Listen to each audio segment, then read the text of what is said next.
This series was one of the biggest Xbox exclusive shooters, but it also had one of the best tactics games that no one plays. Hello there strategy gamers, and welcome to my humble channel where I talk all things strategy games.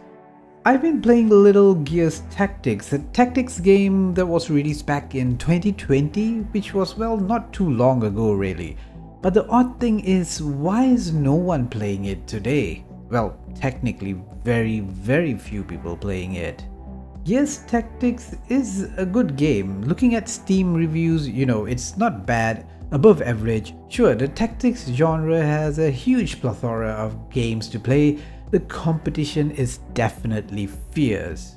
When I look at Gears Tactics, it's a much more simpler tactics game if you compared it to even XCOM.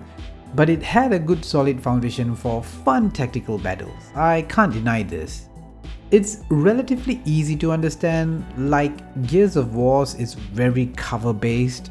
Sitting out in the open is almost a death sentence or a painful lesson.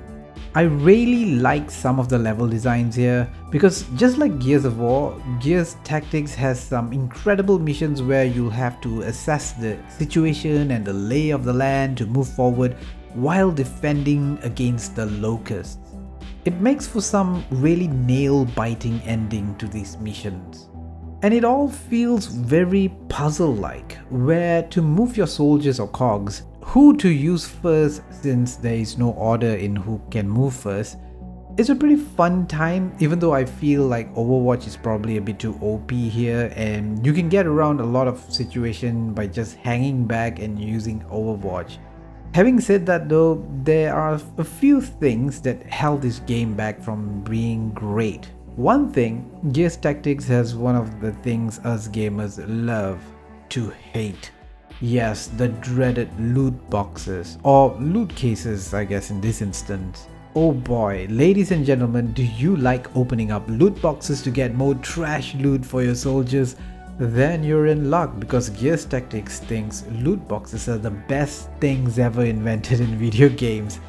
So instead of picking up extra rewards in missions, now these rewards are random. Honestly, this just feels like a forced last-minute design decision that felt like, call me a skeptic, I don't think this was the plan at all. And it just feels like a lazy loot box implementation that was just tacked on.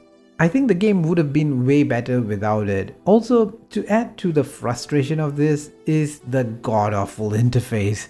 On a PC, you have to use this terrible consolitis interface, switch between different soldiers and play this guessing game of who is wearing or using what, which further discourages players from going through the hassle of outfitting the troops.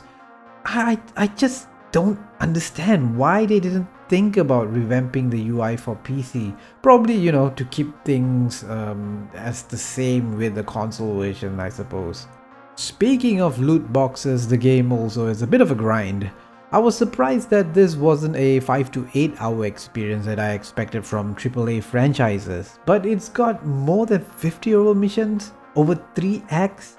Mind you, Gears Tactics only has a single player campaign, and without any mods or a strategic layer, it lacks the replayability of an XCOM, which is probably the main reason the player base has dropped off with this game. But that's not the only reason. It's also very repetitive, especially in the first act where you have a limited type of enemies and mission types. The main story chapters are great. There are a lot of filler side missions with scenarios that play out a couple of times. Although to their credit, I must say the levels don't seem the same. There's always a little bit of a different flavor to it or a new layout. But the 3 death knell for Gears Tactics, repetitive first chapter, the lack of a strategic layer, which means all you have, quite frankly, are the tactical missions, and the final one that broke it for me, a save game bug. Apparently they haven't fixed some game breaking bugs to this day. I fought this Brumag and saved and exited at a later stage only to reload at the beginning of the mission.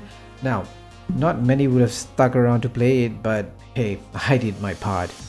So really, Gears Tactics had a good game in there, but kinda ruined by some questionable decisions to incorporate some form of revolting loot box which doesn't even have to be in the game, repetitive gameplay over a very lengthy campaign, and not much support after the launch of the game. But they did release an improved campaign in the same year of release, which had a new chapter which had a new character with the jackbot, more powerful versions of enemies, and more powerful equipment, all much needed additions for sure, but sadly it wasn't enough to change the fate of the game, pretty much. Most people have forgotten this game despite a pretty solid first 2 months since release. So tell me in the comments, have you played Gears Tactics and what did you think of it? If you haven't, I think, you know what, it's a worthy try, especially if you have Game Pass. It's a good game, it's got its problems, sure, but if you look past it, I think there's something you'd find enjoyable here. By the way, Gears Tactics reminds me of this other game I did a video about called Minecraft Legends, incidentally also another Microsoft game. A strategy game spin-off from a very popular game which didn't fare well. Definitely worse off than Gears Tactics, frankly. You can watch that video here. Thanks for watching, bye bye.